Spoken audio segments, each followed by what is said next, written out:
የአባቴን ቤት የንግድ ቤት አታድርጉት። የቅዱስ ዮሐንስ ወንጌል ምዕራፍ 2 ቁጥር 16 ላይ በግልጽ የተቀመጠ ቃል ነው።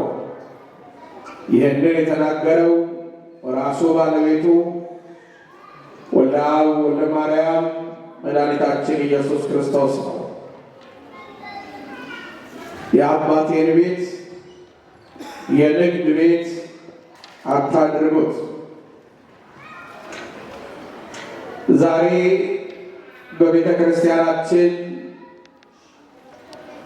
አቆጣጠር ታላቁ ጾም ከገባ 3ኛ ሳምንቱ ነው።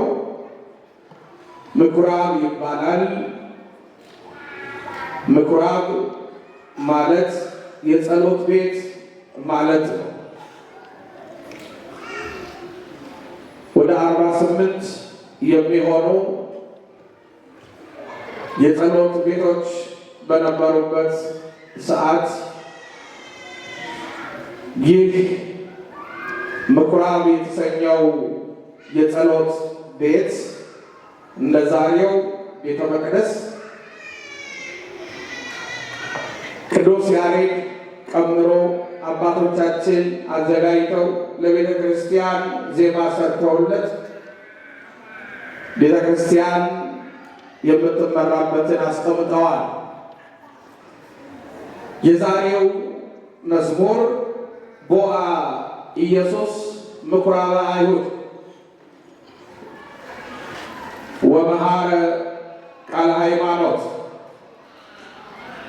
ቦአ ኢየሱስ ምኩራበ አይሁድ ወመሐሮሙ ቃለ ሃይማኖት።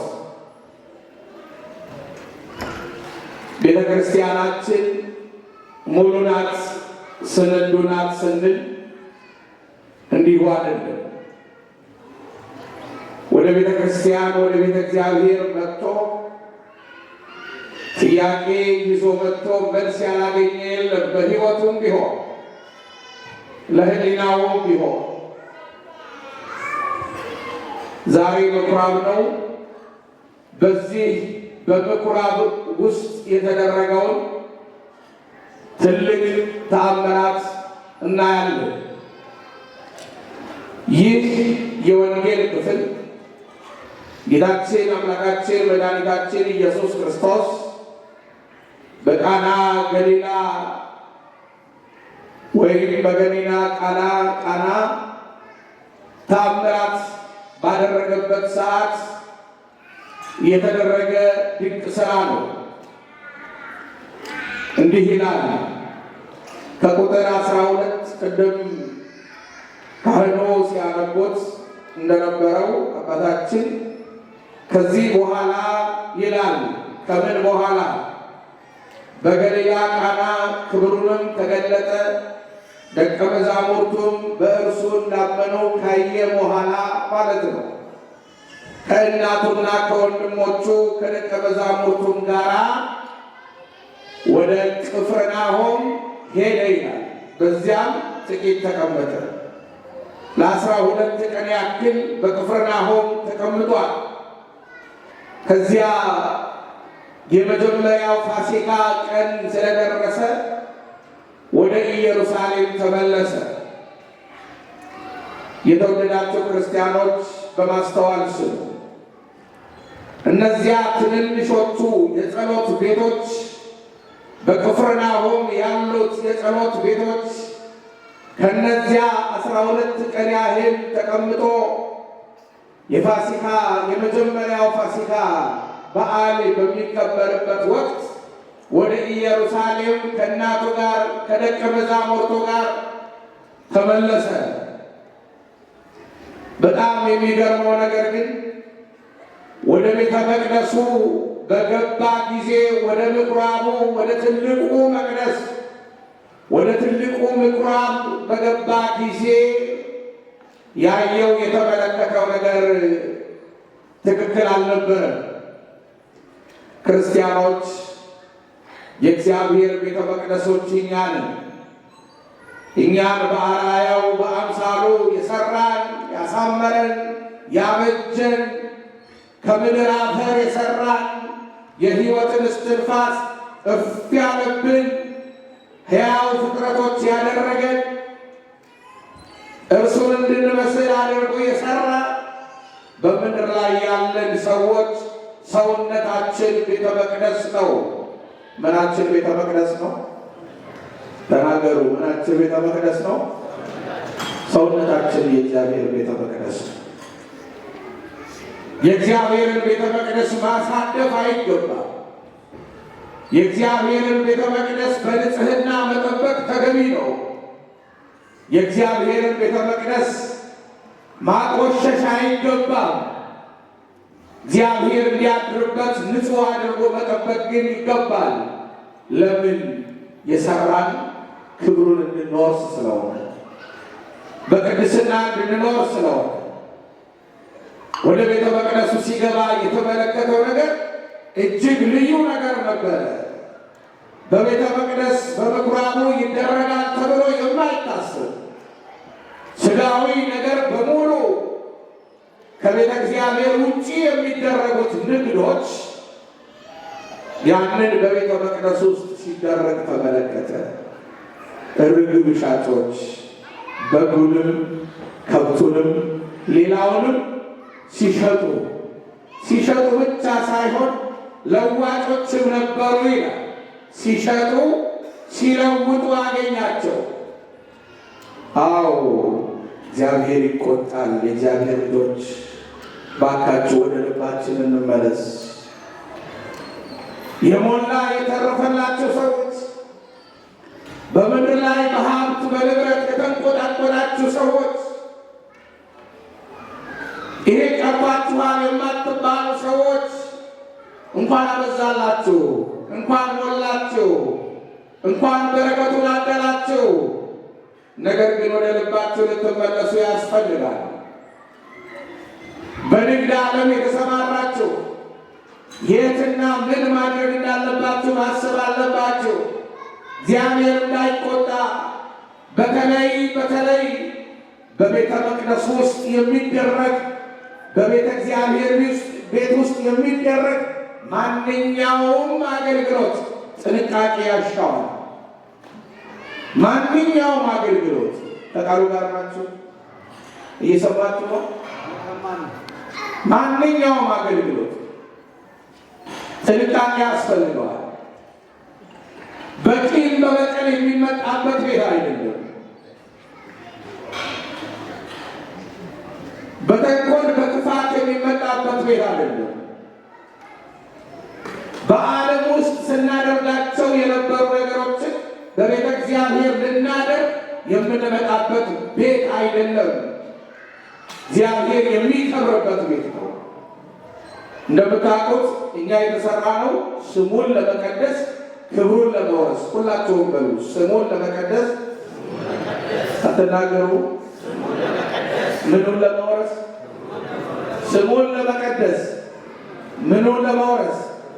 መንግስቱን ለመውረስ፣ ክብሩን ለመውረስ ነው የተሰራ ነው። ክብሩ የሚወረሰው መንግስቱ የሚወረሰው እንዴት ነው?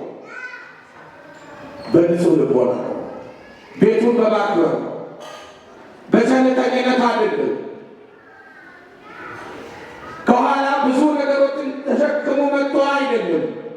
እንዲያ የሚሆነው ደግሞ ኃጢአታችን በበዛ ቁጥር ወደ እግዚአብሔር ቤት መጥተን በእግዚአብሔር ፊት ስንጥለው ነው ወደ ክብሩ ወደ መንግስቱ የምንሄደው። በቤት ውስጥ ለዋጮችን አየ፣ ሻጮችን አየ፣ ገመድ አዘጋጀ ይላል። ጅራፍ አዘጋጀ። አያችሁ፣ እርሱ አሁን ጅራፉን የሚገብደው ሆኖ አይደለም። አባቶቻችን እንደሚናገሩት ደቀ መዛሙርቱ ጅራፉን አዘጋጁለት፣ ሰጡት። በዚያ በጅራፍ እየገረፈ አስወጣቸው። ያንንም ጠረጴዛውንም መደርደሪያውንም ገለበጠ። ይህንን ከዚህ ውሰዱ፣ የአባቴ ቤት የንግድ ቤት አታድርጉት አላቸው። ያንን የሰበሰቡትን ሁሉ ዛሬ ህንጸተ ቤተ መቅደስ ይባላል። አንጽሖተ ቤተ መቅደስ፣ አንጽሖተ ቤተ መቅደስ ይባላል። ቤተ መቅደሱን ያጠራበት፣ ቤተ መቅደሱን ያጸዳበት፣ ለዋጮችን ሻጮችን ያስወጣበት፣ በአግባቡ በሥነ ሥርዓቱ እንዲኖሩ መመሪያ ያስተላለፈበት ዕለት ነው ዛሬ።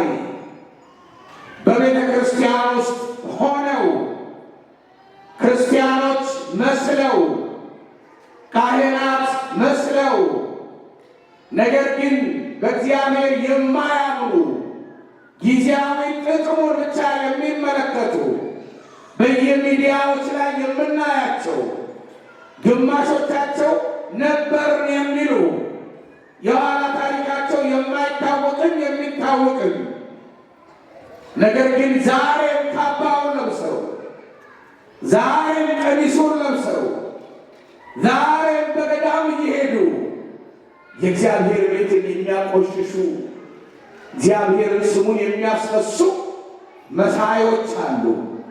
ዱባና ቅል አበቃቀሉ ለየቅል ይባላል። የሁለቱም ጥቅሞች ለየብቻ ነው። በይዘታቸው ግን ተቀራራቢዎች ናቸው። ክርስቲያን መምሰል ሳይሆን መሆን ያስፈልጋል። አለበለዚያ ጅራፉ አለ። እግዚአብሔር በስልጣኑ ጅራፍ ማለት ስልጣን ነው።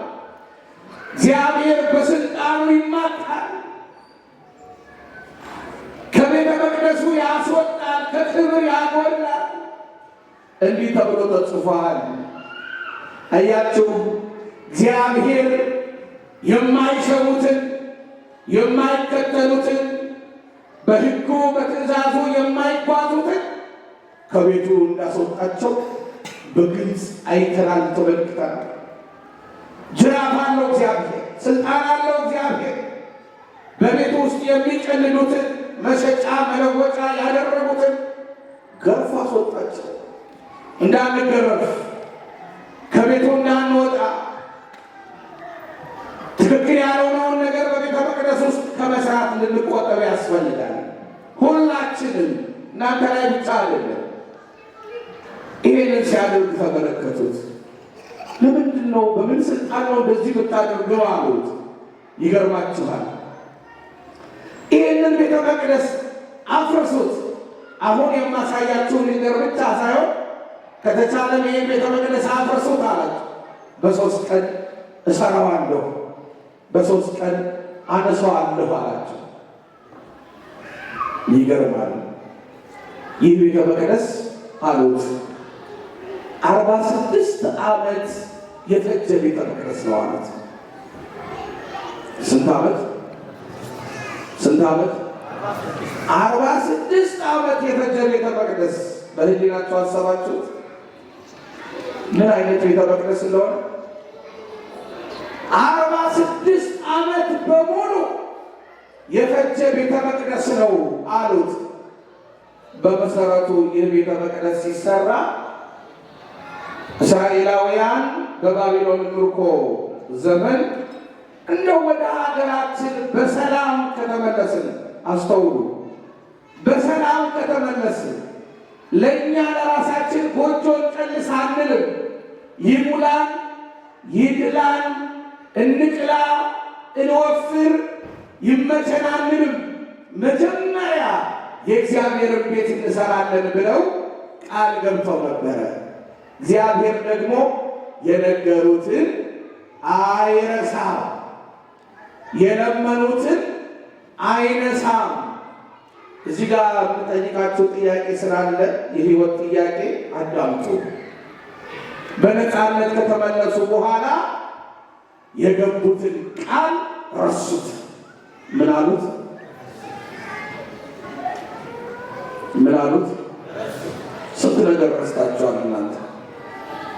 የገባችሁትን ቃል ስንት ነገር ረስታችኋል። ስንት ነገር ረሳን። ከዓለም ብትለየኝ፣ ከድህነት ብታወጣኝ፣ ህመም በሽታ በላይ ባይሆን፣ ጤነኛ ብሆን እንዲህ አደርጋለሁ ብላችሁ ወደ አንተ እመጣለሁ፣ ንስሐ እገባለሁ፣ ሥጋህን እበላለሁ፣ ደምህን እጠጣለሁ ብላችሁ ከተለያየ አደጋ የተረፋችሁ ዛሬ ቃላችሁን አክበራችኋል። ካከበራችሁ መልካም ነው። ቤተ እግዚአብሔርን ካገለግላችሁ መልካም ነው። ክርስቲያኖች ግዴላችሁም ልባችሁን ክፈቱ።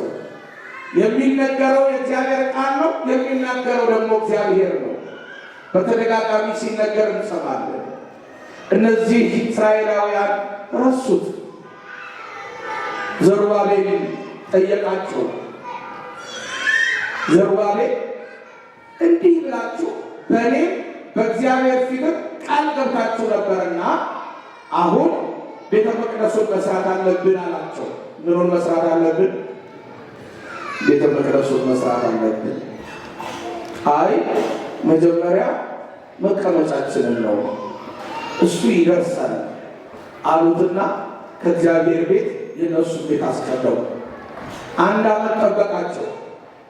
በሁለተኛው ይኸው የራሳችሁን ቤት ሰርታችኋል፣ እግዚአብሔርን ረድቷችኋል፣ በሉ የእግዚአብሔርን ቤተ መቅደስ ስሩ አላቸው። ዘሩባቤል አንድ ቤት ነው የሰራ ነው። ሰው ምክንያታዊ ነው።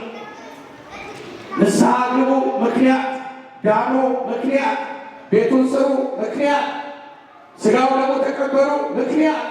ሁለተኛ ዓመት ላይ ምክንያታቸውን እንደገና አቀረቡ። አንድ ቤት ነው የሰራ ነው። አንዱ ቤት ለእንስሳው ጭምር የለ እንግዳ ቢመጣብንም የለም ብለው ሌላ እንግዳ ለሚያርፍበት ቤት እግዚአብሔርን አሳንሰው እንግዳ ለሚያርፍበት ቤት ተቆረቆሩ፣ ተዋቸው። ሁለተኛ ዓመት ሆነ። በሦስተኛ ዓመት እየተነጫነጩ በአንድ ሥራውስ ምን አለ እያሉ ቤተ መቅደሱን ጀመሩት። ምኑን ጀመሩት? እንደምን አደራችሁ? ምኑን ጀመሩት? እንደምን አረፈዳችሁ? እንደምን ቆያችሁ? ምኑን ጀመሩት? ቤተ መቅደሱን ጀመሩት። በመነጫነጭ ሁለት ልብ በመሆን ቤተ መቅደስ አይመጣም፣ አይሰራም፣ አይጀመርም፣ አይመሰረትም እያሉ ተበተኑ። ለምን አንገለጉ አሕዛብ መዝሙር 2 አሕዛብ ለምን አጉረመረሙ? ለምን ተበተኑ? አንዳንዶቻችን ቤተ ክርስቲያን እንስራ፣ ቤተ ክርስቲያን ይታነጽ፣ ቤተ ክርስቲያን ይገዛ፣ ቤተ ክርስቲያን እንዲህ ተደርጎ የሚያስፈልገው ነገር ይሁን ሲባል በጣም በርካታ የምንላቸው ነገሮች አሉ። ሞልቶ ተርፎ ነው እያሉ ተበተኑ። ቤተ መቅደሱን ጀመሩት። ይገርማችኋል እግዚአብሔር ልጆች፣ ከእግዚአብሔር ጋር ሆናችሁ ያልጀመራችሁት ነገር ዓመታትን ዘመናትን ያስቆጠራል። እነሱ ቀን ገንብተውት ሰርተውት ወደ ቤታቸው ሲሄዱ ሌሊት ፈርሶ ያድራል። ማን ስላልፈቀደው? ጮክ በሉና ንገሩ። ማን ስላልፈቀደው?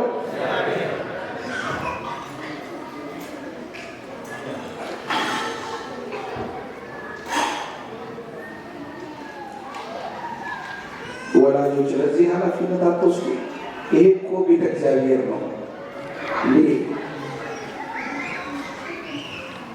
እስቲ ልጆቻቸውን ያዟቸው። አቤት ሲሯሯጡ ደስ ሲሉ፣ ደግሞ ቃለ እግዚአብሔር ሲሰሙ ደስ ይላል።